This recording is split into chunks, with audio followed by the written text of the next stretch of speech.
ফাজলামি করে একটা ভিডিও বানাইতে গেছিলাম, এই জায়গা মানে একটা দাঁড়া হয়ে গেছে বৃষ্টির পানিতে।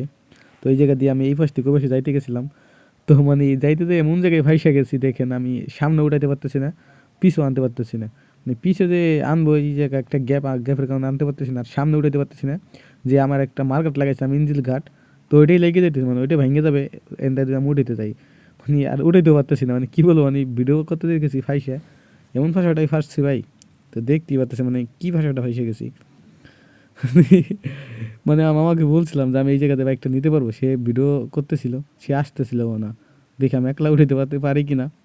তো আমি পিছে নিতে পারতেছি না কোনোভাবেই, মানে ফাইজলামি করে ভিডিও করতে যেয়ে দেখেন কী ভাষাটা হয়েছে গেছি। তো আমি দেখি আশপাশে দেখে নিলাম কেউ আছে কিনা, কেউ নাই, মানে মানুষ থাকলে হাসাহাসি করতো অবশ্যই। তো আমি পিছে নিতে পারতেছি না কোনোভাবেই। মানে আমি ভাবছি এই জায়গাতে উঠাইতে পারবো, কিন্তু উঠাইতে যাই দেখেন আমার মার্গারটা প্রায় ভেঙেই গেছিলো, মানে মোমবাতি বাইজে গেছে, মানে আরেকটু হইলাম আমার সামনে যে মার্গারটা ইঞ্জিলে ওইটা ভেঙে যেত। তো আমি অনেকভাবে চেষ্টা করতেছি উঠানোর জন্য, মানে কোনোভাবেই পারতেছি না। তো তারপর আমার মামা আইসা আমার সাথে হেল্প করছিল ভিডিও করা বাদ দিয়ে, যদি মামা না আসতে উঠাতে পারতাম না। আর মানুষ হাসাহাসি করবে, যার কারণে আমি মামাকে ডাক দিছিলাম যে ভিডিও করা বন্ধ করে আমার বাইকটা উঠাই দেওয়া আগে। তো মামা চলে সেখানে বাইকটা উঠাই নেবো।